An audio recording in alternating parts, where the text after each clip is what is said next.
इंसानों का जो गोश्त है, लाशें निकालना कब्रों से वो शुरू कर दी। तो हमने उनका गोश्त खाना शुरू कर दिया और हमारे पास और ताकत आ गई। इतने खुर्द-गर्द लोग थे कि ये इन कब्रों से लाशें निकाल के और उन्हें पका के खाते थे।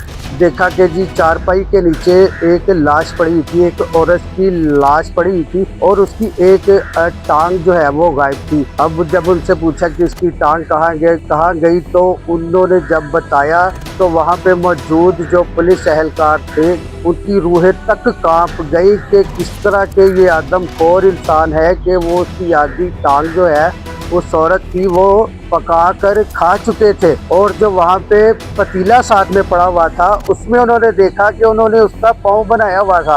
यहाँ तक वो आदमखोर जो दोनों भाई थे, आरिफ और दूसरे का नाम फरमान, वो अपनी लालच और हवस में यहाँ तक पहुँचे हुए थे। ताज़ी कोई लाश अगर कोई जनाजा किसी का हुआ है तो आके वो दफना के गए हैं तो वो उसके बाद वो रात को वही लाश वो निकाल लेते थे और अपने घर में ले जाते थे। आज शुरू हमने कुत्तों से किया था, ये कुत्ते पका के खाना, उसके बाद फिर इंसान जो है वो हमने शुरू कर दी। इससे जो हमारा वो जो काला जादू है वो हमें बड़ी ताकत मिलती थी। हम जिसका बुरा करना चाहते थे वो हो जाता था। इस वजह से हम ये काम करते रहे। दरिया खान का इलाका है ये, इस्लामाबाद से कुछ आगे दरिया खानी पुलिस स्टेशन का नाम है। ये वहाँ के गाँव का इलाका है जहाँ पे दो भाई, एक का नाम तो आरिफ था और दूसरे का नाम था फरमान। ये दोनों भाई शुरुआती अमल में इन्होंने बताया जी तफ्तीश में कि हमने ये शुरू में जब तवीज़ वगैरह या कुछ काला जादू करते थे तो हम उल्लू का खून होता है या उल्लू का गोश्त है उससे ये काम अपना किया करते थे। फिर कव्वे वगैरह भी आ गए।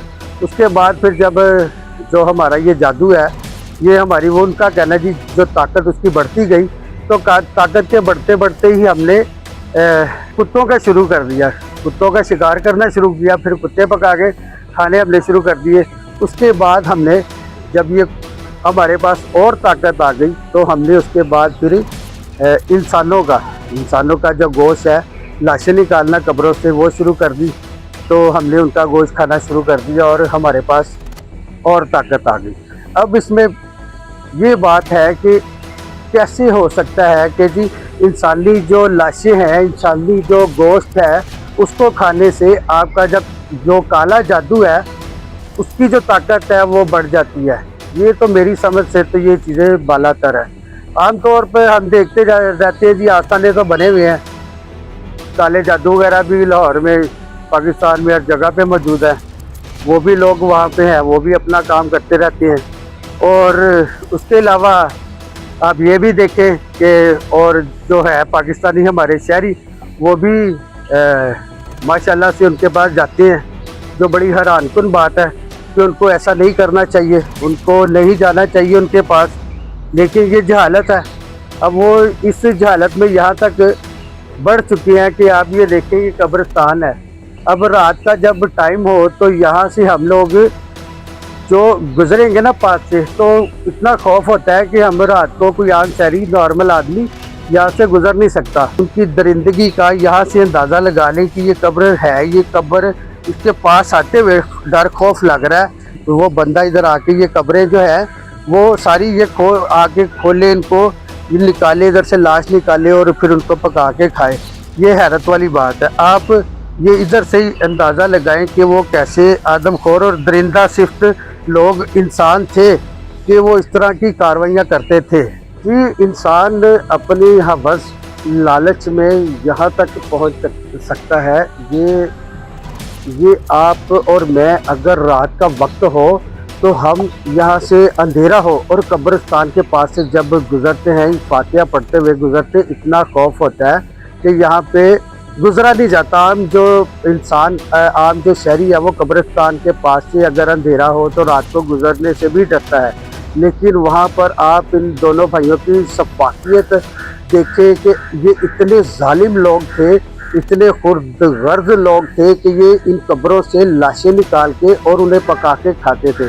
अब ये पकड़े कैसे गए? ये पकड़े इस तरह गए कि मोहल्ले का जो उनका साथ वाला कोई बंदा था, जो हमसाया था, उसने कहा जी इनके घर से ना अक्सर जब भी मैं गुजरता हूँ, उसका घर जो था तकरीबन 500 मीटर की दूरी पे था। वो कहता है जब भी मैं इधर से गुजरता हूँ तो मुझे स्मेल आती है उसने चेक किया 1-2 महीने, तो उसने पुलिस को इन्फॉर्म किया। पुलिस वहाँ पे आई, उनके घर में रेड की, तो देखा कि जी चारपाई के नीचे एक लाश पड़ी हुई थी, एक औरत की लाश पड़ी हुई थी और उसकी एक टांग जो है वो गायब थी।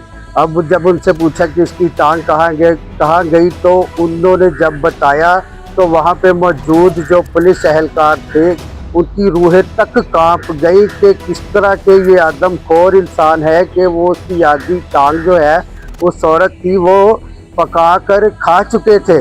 और जो वहाँ पे पतीला साथ में पड़ा हुआ था उसमें उन्होंने देखा कि उन्होंने उसका पाँव बनाया हुआ था।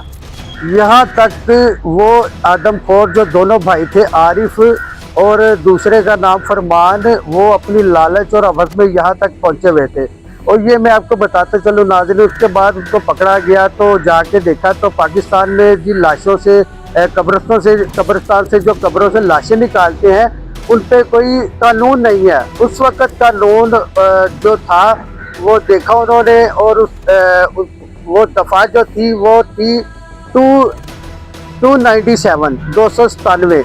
अब 297 की जब उन्होंने दफ़ा उस पर लगाई तो उसकी ज़्यादा से ज़्यादा जो सज़ा थी वो 2 साल थी, और 2 साल से ज़्यादा उसकी सज़ा नहीं थी।